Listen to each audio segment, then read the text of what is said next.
What's up, everybody? My name is Baron Jones, or Baron J67, wherever I want you to find me. I'm the communications director and co-owner of LV1 Gaming. We are a video game website that focuses on news, reviews, and everything in between.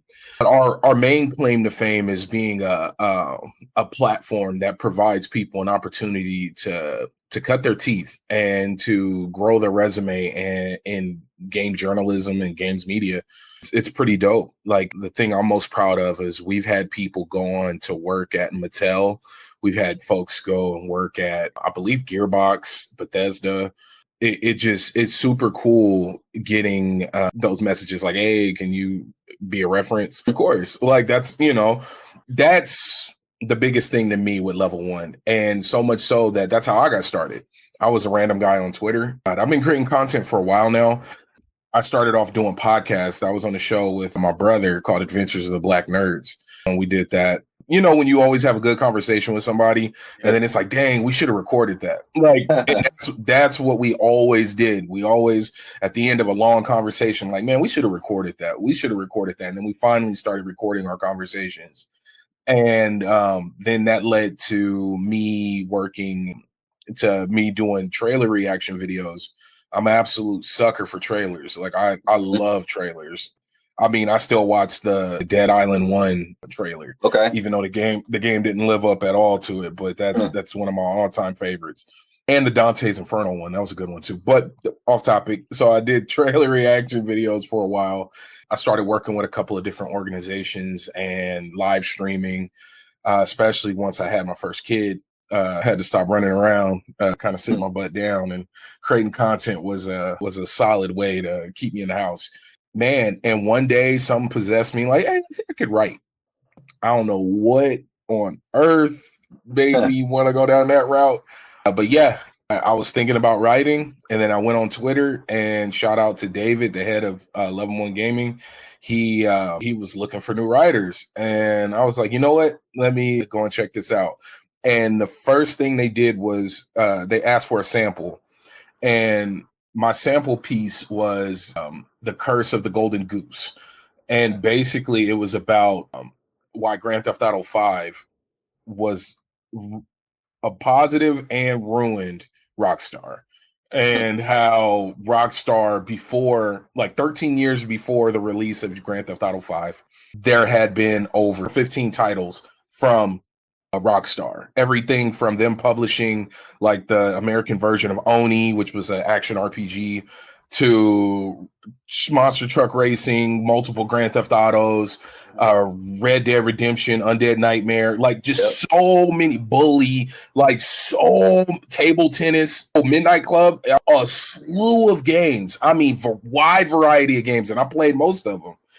To once Grand Theft Auto 5 released, I think they've only had 3 games since. Like, just that, how the world changed. And what do you tell a company who created something, the perfect game? It prints money. Like, they didn't have to come out with Grand Theft Auto 6. They just did it because they wanted to.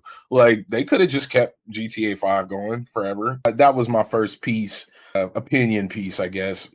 But yeah, man. And then just a few years work. I've been with Level One for about 4 or 5 years now. It's a trip to see where we're at now, and just going from a random DM to being a co-owner.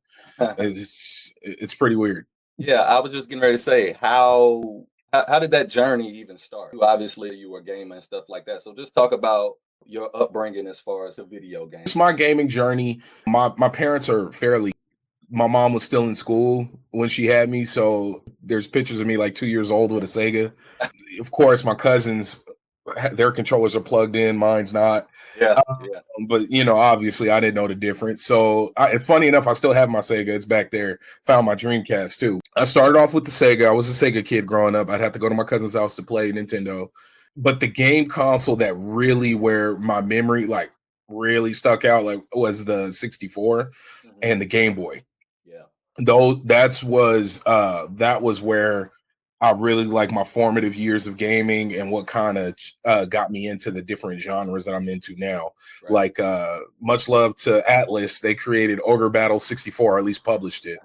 And that blew my mind. I didn't know that was the game where I knew like this is more than just pressing buttons. This is like teaching you something. I had a dictionary open because the way the game was set up, you got to in the beginning, depending on how you answered your questions, is the type of starter army you got.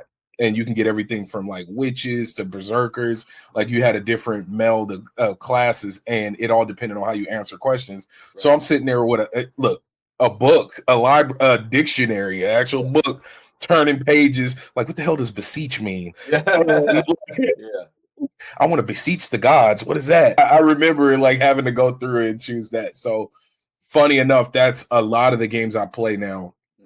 Even still to this day, are tactical turn-based RPGs, your XCOMs, your Disgaias, even the Unicorn Overlord. That was intense. That was a spiritual successor to Ogre Battles. Action adventure games, Dragon's Dogma. I just beat Rise of the Ronin. So with gaming, it was all that became my main source of like entertainment. Like that was always the core thing. Like holidays is what I asked for. But then leading up into the content creation. So shout out to my cousin. He used to always tell me, because he used to watch Twitch before it really blew up. Like he would he would just watch it. Like him and his family would sit down and watch Twitch. I used to think streaming was stupid. I was like, nobody wants to watch me play video games. Are you kidding me? I was the exact same. I said, this is dumb. Like, hey, I'm like, nobody wants to watch. Man, and now look at how wrong was I? No, it's a trip. It's a trip. How I wish I would have got started when he told me, because he was like, bro, you play all the popular games. Like people want to see you play. It's like, don't nobody want to watch me play no games. Like, I don't even play fun games. I play boring adventure games where you got to read. Like nobody want to watch. And he was like, bro, you need to do it. And I wish I would be a lot further along if I'd have started when he told me to, because for sure I would have put in I got in on like that first wave of Twitch. Right. Like, you know, and when you're a legacy player, that makes all the difference in the world. You already know. But yeah, so once I finally started streaming, I jumped around a few different organizations. Like there was an org called Streamers Hideout. I was dealing with them for a while, and it's pretty cool. Like there were some people who came out of there that are pretty big now. There was a dude named Stallion out of the UK. He's really made a big name for himself. It was just cool to see folks out of that organization bloom and go off and do different things. It kind of fell apart, but you know, that's a different story for a different time. But I just streamed on my own for a while, you know, Twitch, YouTube.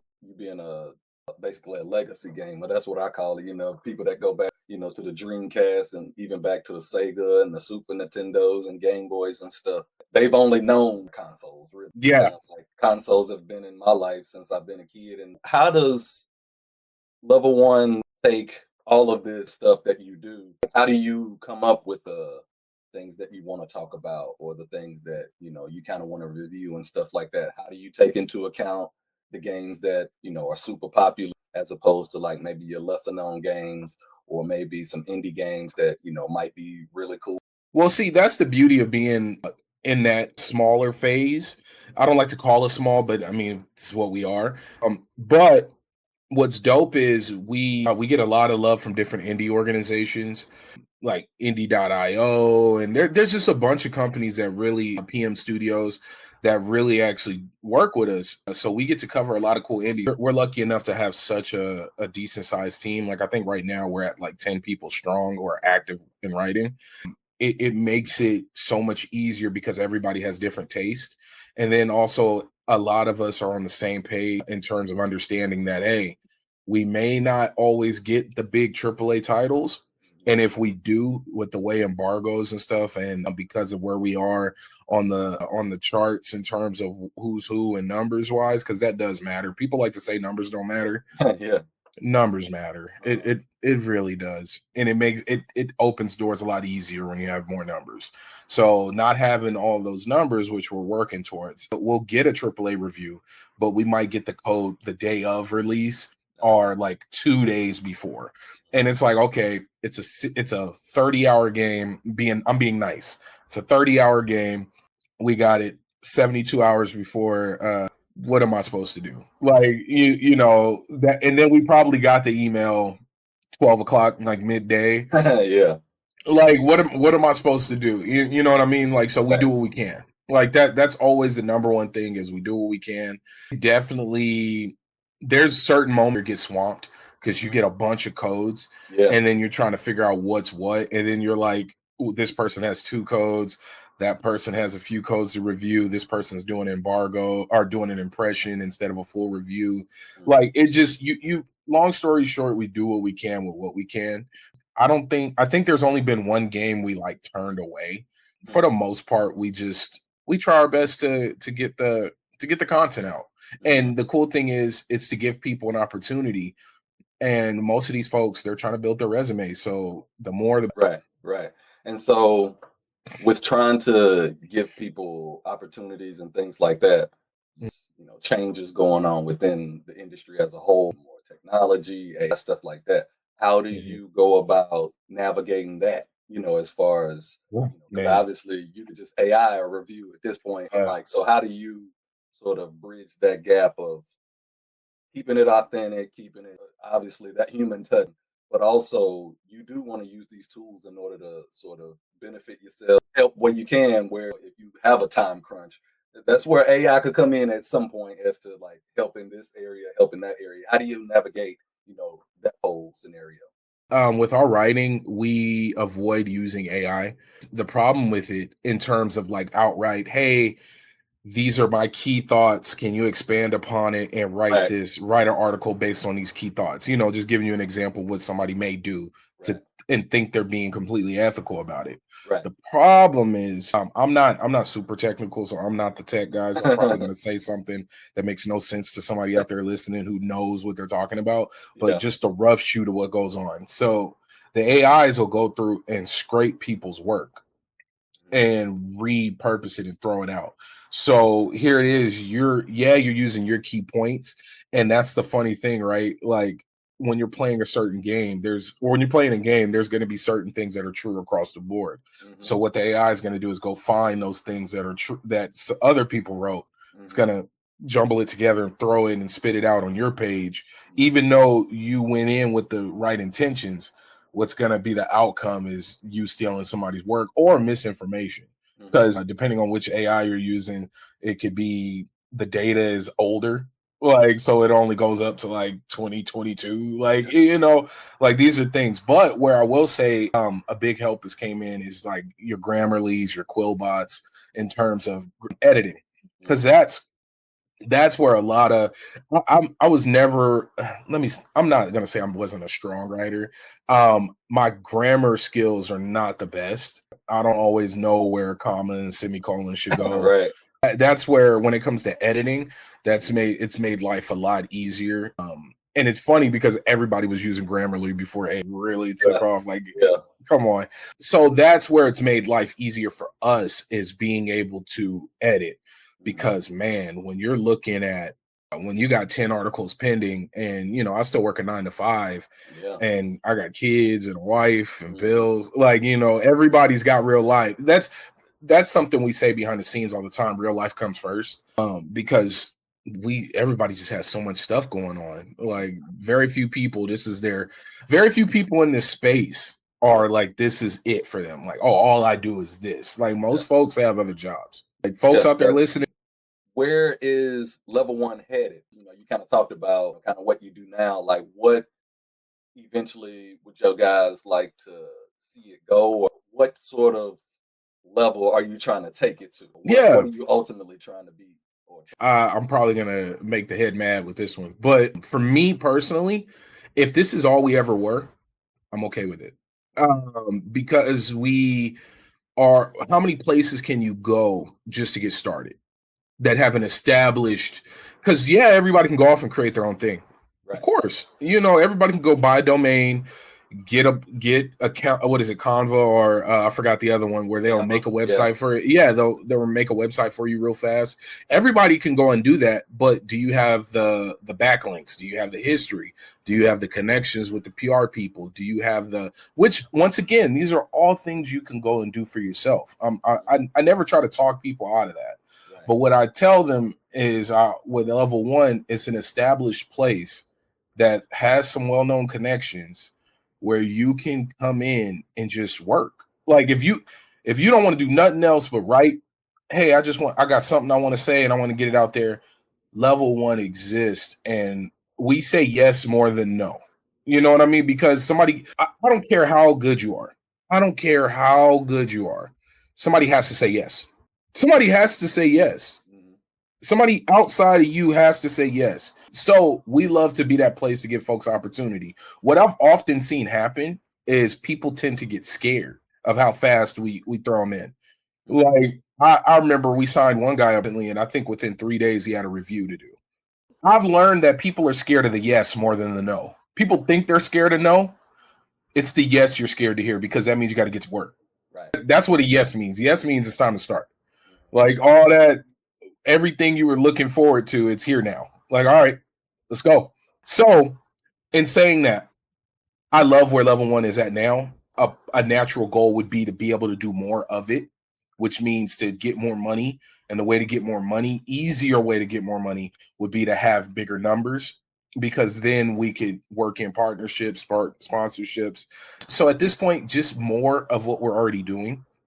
If I could get me a solid editor or two, man, we'd be a well-oiled machine and we'd be out here spitting. Like it just, but in all seriousness, if we could just do more of what we're already doing, because we're going to events, we're getting big interviews, we're like we have big guests coming up on our big show. We do it every year, a celebration of gaming, and we got some folks from all over the industry coming in. I've been on the giant bomb couch. Like I've done, and we have done a bunch of cool stuff, right?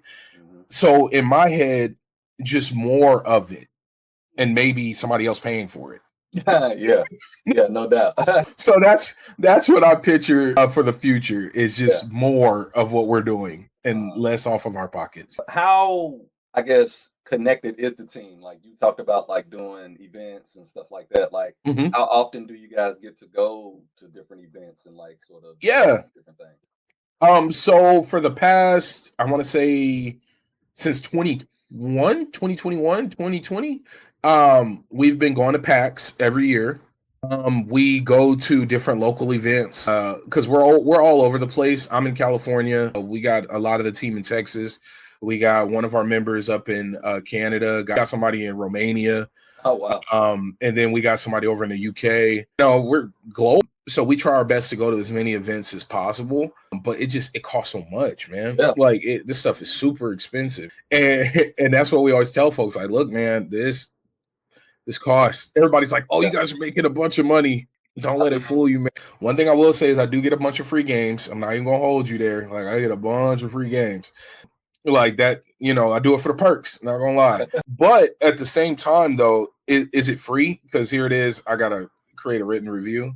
I gotta get on camera and talk about it. I gotta, so there's an even exchange. Or they get a lot of marketing and people talking about the products, and I get to experience the game. So it's a solid exchange. But boy, oh boy, are you spending money? There's a high level of passion behind this, and I always warn folks. I was like, look, yes, there are people who jump in and make a crap ton of money. Like they jump in and they just get to swimming in it. But then again, you have to ask, is that the route you want to take? Because if, like, for example, if we wanted to get more clicks, the easiest thing to do would be to talk negative. That's a quick and easy way to make to get some clicks and engagement and boost our numbers, as we can just go and start talking negative and just getting at it and going ham on folks, doing smut TMZ stuff. We could, if it was solely about clicks and money, that would be the route to go. But for me, ultimately, just having a space open for people to be able to work on their skills, a place where somebody will say yes, like to give you a chance. That I think for me, that's the biggest thing. But I will say this is expensive, and if I didn't have other things funneling into it, we probably wouldn't be able to keep it working the way it does. Just being honest. But it is good to have a place for people to grow, because like I said earlier, man, without an opportunity, none of it matters. Level 1 is more like a incubator for gaming from the side of media, because I'm not sure what else you guys do outside of podcast, live stream, right? reactions. We do anything outside of like developing games. That's the one thing we do. Yeah, we go to live events. If you've seen me, I've been at PAX East, PAX West. I haven't been to Comic-Con in a long time, but your WonderCons and your Anime Expo. I kind of want to circle back to something you brought up about reading the dictionary and like looking at books and stuff, because I was discussing this with somebody and I thought this would be kind of interesting to give to you. You remember, like, most of the games used to come out with either some sort of guide or some sort of the pamphlet manual that was about that big, and like it had every level on it, every character. It's like, we don't do that no more. Like, that's not a thing. And so you brought that up, and I was like, yeah. Like, I remember playing games, and I mean, even if we were talking about GTA, like you had all the cheat codes, you had all of had a list of everything printed out from Cheat Code all that CC. stuff. Yeah. Yeah, Cheat Code Central. Like, I mean, Yeah. no doubt. Yeah. So, like, I thought that was R1, R2, L1, L2, up, down, left, right. Yeah, so I thought that was pretty interesting. You brought that up. I was like, man, they don't do that no more, man. No, man, and I'm big on physical gaming. Like, even though I know you don't own your game, you never did. Like, I know all that, but it still feels good to, like, people want to hold something still. Like, people think it's all digital. I'm like, no, people want to feel something like that. That's why I still buy physical. I buy, like, I know it's kind of blurred out, but I got a lot of art. Man, I have so much art. I got into enamel pens. That's my thing now, is enamel pens, and they're just as expensive, if not more. But yes, physical games, man, all the way. Like, especially Switch. Oh man, like, I feel like a library over here. Even Rise of the Ronin, Dragon's Dogma, Final Fantasy 16. Like, I'm thinking of all the new games I picked up. They're physical, like, for the most part. If I have it digital, it's probably because I got it as a review copy. Like, that's usually what happens. But if it's me buying it, I'm getting physical if possible. You know, maybe that's the hoarder in me. I don't know, but it just, I like it. I mean, I'm even, look, I'm sitting here. I got Gundams I done built. Like it just, you know what I mean? Like, people want to hold something. Makes it a little more real. Last word, if Level 1 has anything sort of coming up, if y'all are kind of working on anything that you kind of want to put out into that. Yeah, what you got going? So, overall, we're trying to get 5,000 subs right now. Every other Sunday, we have Backlog Barbarians. That's with me and Geek Life Mike. Dope dude in the community, which is somebody I'll definitely introduce you to. We just talk about our backlogs. We don't talk news. All it is straight up gaming, what games we're playing, what games we need to play, what games we finished. Like, that's the whole talk. And funny enough, that's actually really taken off, and a lot of people have been showing it a lot of love. And how can people, if they want to find you, you know, all your stuff, plug yourself? Yeah. You can find me. I've been really active on BlueSky. So BlueSky and Twitter, it's BaronJ67. If you see me live, I'm usually streaming through Level 1 Gaming's Twitch and YouTube, which the YouTube and youtube.com/LV1 Gaming 20. And the Twitch is LV1_gaming. I'm usually live. I'm streaming on there. I started riding my bike and streaming on there. So I got a stationary back here. And so I was playing Call of Duty when it first launched and riding my bike. But yeah, man, that's where I'm usually live at. And then anywhere I want you to find me, Baron. And I'm usually talking about space and pixelated pictures. Like, I'm a sucker for pixel art. But yeah, that's about me. No doubt.